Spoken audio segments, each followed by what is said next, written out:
देखो सबसे पहले तो मैं आपको बता दूं कि जो फीमेल्स होती हैं उनमें ओवा का प्रोडक्शन यानी कि एग का प्रोडक्शन लिमिटेड होता है, लाइफ टाइम के लिए नहीं होता है।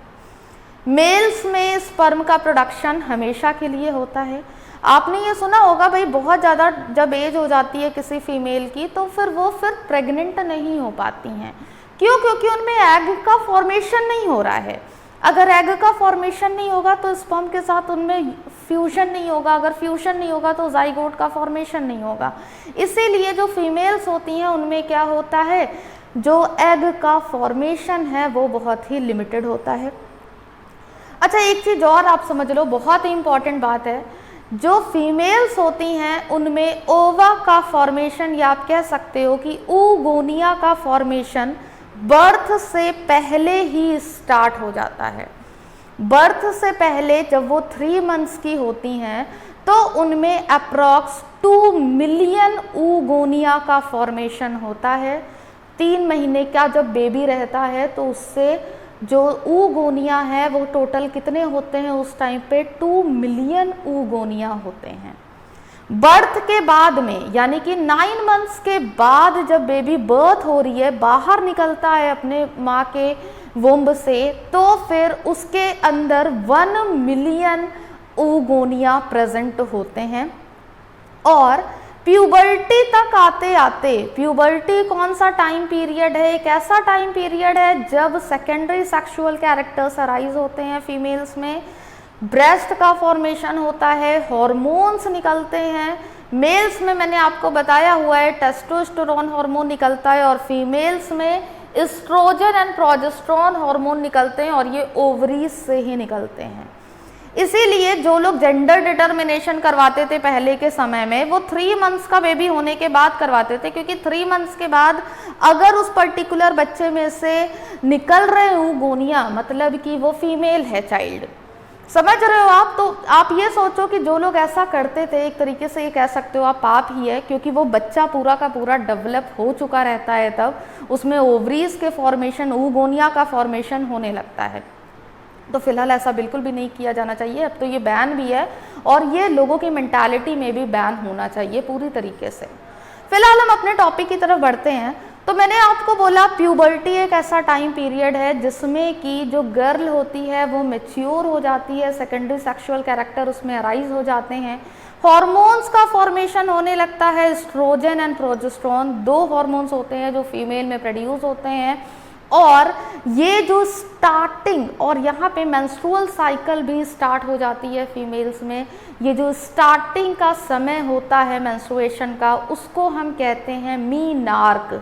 आप समझ लो मैं क्या बोल रही हूँ, मैं यहाँ पे लिख दे रही हूँ, इट्स मीनार्च की कंडीशन होती है। ये एक ऐसी कंडीशन होती है जब फीमेल्स में मेंस्ट्रुएशन यानी कि ब्लीडिंग स्टार्ट हो जाती है, और ये बहुत ही नेसेसरी है, क्योंकि अगर ये मेंस्ट्रुअल साइकिल स्टार्ट नहीं होगी तो कोई भी गर्ल वो एबल नहीं होगी रिप्रोडक्शन करने के लिए।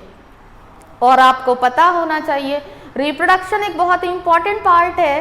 क्यों इंपॉर्टेंट पार्ट है? कि आपकी जो स्पीशीज़ है, जो ह्यूमन की स्पीशीज़ है, वो ग्रो कर सके, जिससे कि जो लाइफ है अर्थ पे वो एग्जिस्ट हो सके।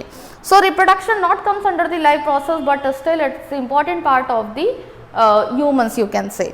सो मीनार्क इज दैट कंडीशन, आप ये कह सकते हो, जो कि क्या होता है जब स्टार्ट होता है menstrual cycle with in the female. Clear student? और प्यूबर्टी एक वो टाइम पीरियड है जब ये सारे सेकेंडरी सेक्सुअल कैरेक्टर अराइज हो रहे हैं, जो कि किस एज में होते हैं? गर्ल्स में 10 to 12 या कहीं कहीं पे 13 भी आप समझ सकते हो, 10 to 13 आप ले लो एक एवरेज। और बॉयज़ में ये देर से स्टार्ट होती है प्यूबर्टी, जब उनमें टेस्टोस्टेरोन का फॉर्मेशन होता है। टेस्टोस्टेरोन एक हार्मोन होता है जो कि मेल से रिलीज होता है। इन द सेम मैनर, तो मैंने आपको बोला कि मीनार्क वो कंडीशन है जब प्यूबर्टी के बाद में मेंस्ट्रुएशन स्टार्ट होता है। और मैंने आपको क्या बोला कि फीमेल्स में एक लिमिटेड टाइम पीरियड के लिए ही एग का फॉर्मेशन हो सकता है, उसके आगे नहीं हो सकता। यानी कि अप्रॉक्स 45 to 50 या 55 भी कभी कभी एज जो है वेरी कर जाती है, तो आप ये नॉर्मल ले सकते हो। 45 to 55 के बीच में जो कंडीशन आती है उसको हम बोलते हैं मेनोपॉज। मेनोपॉज एक ऐसी कंडीशन होती है जिसमें मेंस्ट्रुएशन साइकिल नहीं होती है, यानी कि ब्लीडिंग नहीं होती है, यानी कि एग का फॉर्मेशन नहीं होता है।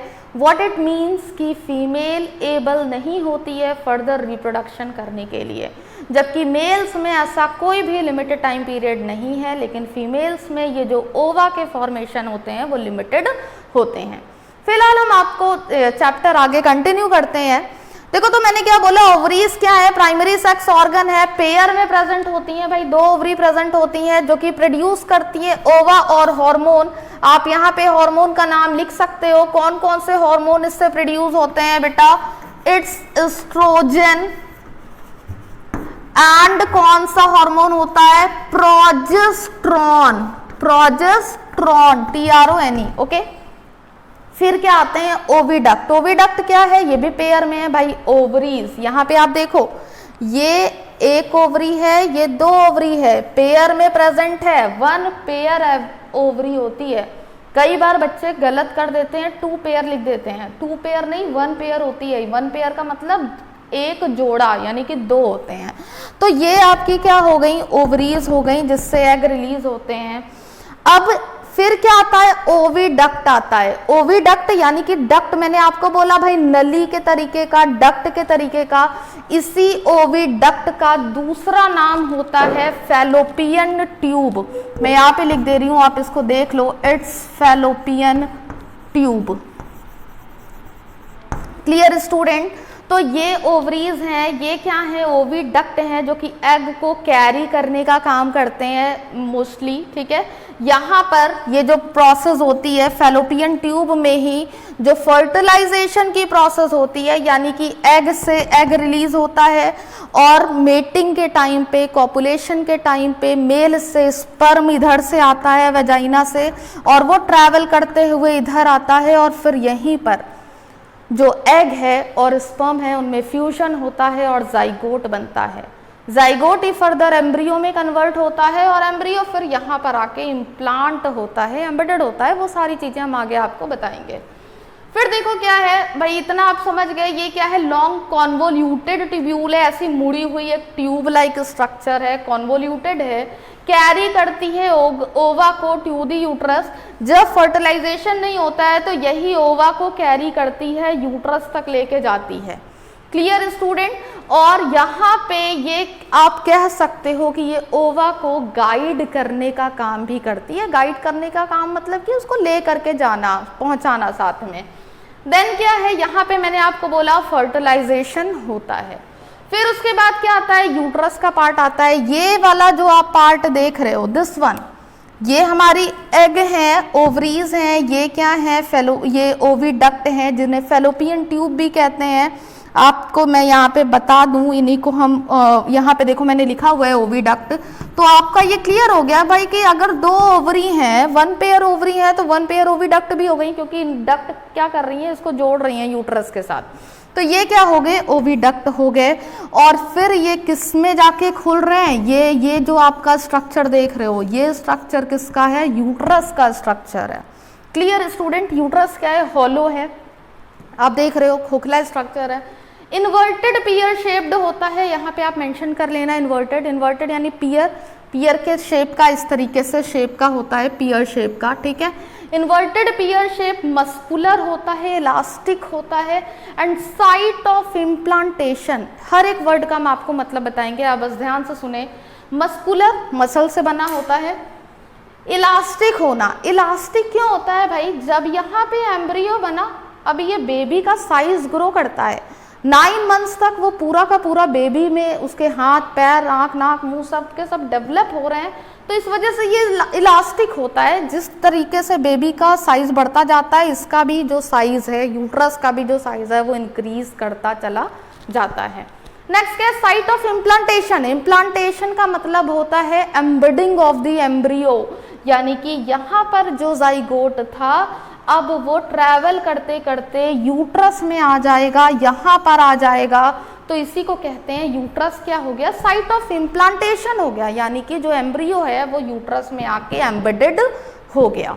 क्लियर। नेक्स्ट पॉइंट देखो, नेक्स्ट है सर्विक्स। सर्विक्स मैंने आपको बोला बहुत सारे बच्चे जो है सर्विक्स और वजाइना में कंफ्यूज हो जाते हैं। यहाँ पे इसको बहुत ही ध्यान से समझो भाई, जो सर्विक्स है वो लोअर एंड होता है यूट्रस का, ये पूरा का पूरा आपका यूट्रस है। यहाँ पे देखो आप, ये आपका एग था।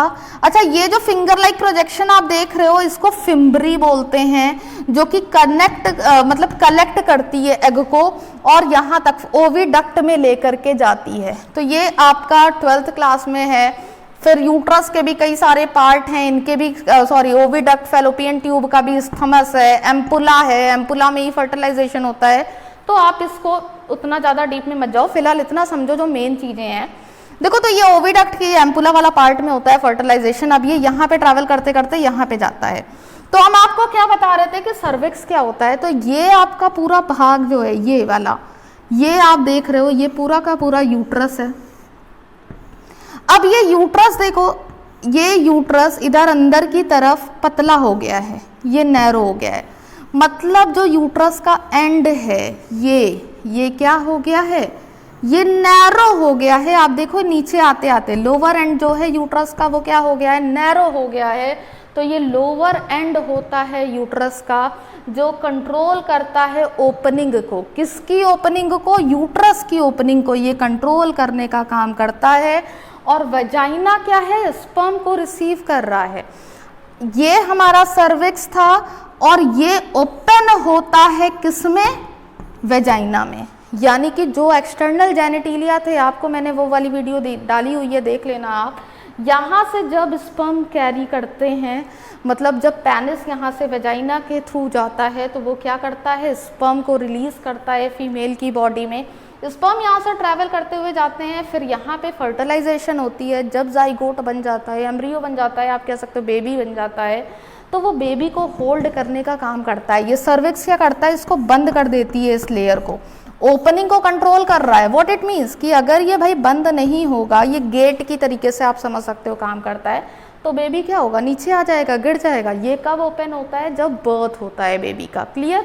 तो cervix is the narrow part, और आप कह सकते हो lower end of the uterus which is very narrow. ये बहुत ही पतला सा जो भाग देख रहे हो आप यूट्रस का, उसी को हम कहते हैं सर्विक्स। और ये ओपन किस में होता है, वेजाइना में।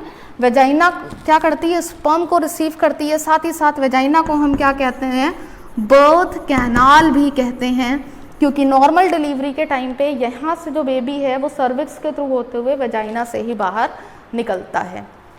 सो ये जो पार्ट है आपका, ये पूरा का पूरा है फीमेल रिप्रोडक्टिव सिस्टम के बारे में। आई जस्ट होप कि आपको समझ में आ गया होगा। अच्छा, एक बात मैं आपको और बता दूं, ये मैंने इस तरीके से क्यों बनाया हुआ है, देख रहे हो आप, एक ये मैंने बाहर की तरफ लाइन बनाई हुई थी और ये वाली मैंने लाइट कलर से अंदर की तरफ लाइन बनाई हुई थी। ये ऐसा क्यों है, क्योंकि जो यूट्रस होता है उसमें 3 लेयर पाई जाती हैं। एंडोमेट्रियम अंदर की, वो आपको मैं आगे बताऊंगी जब मैं मेंस्ट्रुएशन बताऊंगी। उसके बाद मिडिल की मायोमेट्रियम होती है और बाहर की पेरीमेट्रियम होती है। 3 वॉल होती हैं। एंडोमेट्रियम क्या करती है, बेबी को प्रोटेक्ट करने का काम करती है, कुशन शेप स्ट्रक्चर बना देती है। मायोमेट्रियम क्या करती है, जो मिडिल, मायो मतलब मिडिल, भाई नाम से क्लियर हो रहा है, मायो है यानी कि मिडिल है, एंडो है यानी कि इनर में है, पेरी है यानी कि बाहर है। क्लियर। तो देखो, जो मायोमेट्रियम की लेयर होती है, ये वाली बीच वाली जो लेयर होती है, ये क्या करती है, कॉन्ट्रैक्शन में हेल्पफुल होती है, कॉन्ट्रैक्ट करती है मसल। बेबी का साइज अगर बढ़ रहा है तो वो क्या करेगी, कॉन्ट्रैक्ट होगी। और आउटर वाली क्या करती है, सपोर्ट सिस्टम की तरह वर्क करती है, जो पूरा का पूरा यूट्रस का स्ट्रक्चर है उसको प्रोटेक्शन प्रोवाइड करती है। So it's all about the female reproductive system. I just hope कि आपको समझ में आ गया होगा। It's all for today. Thank you.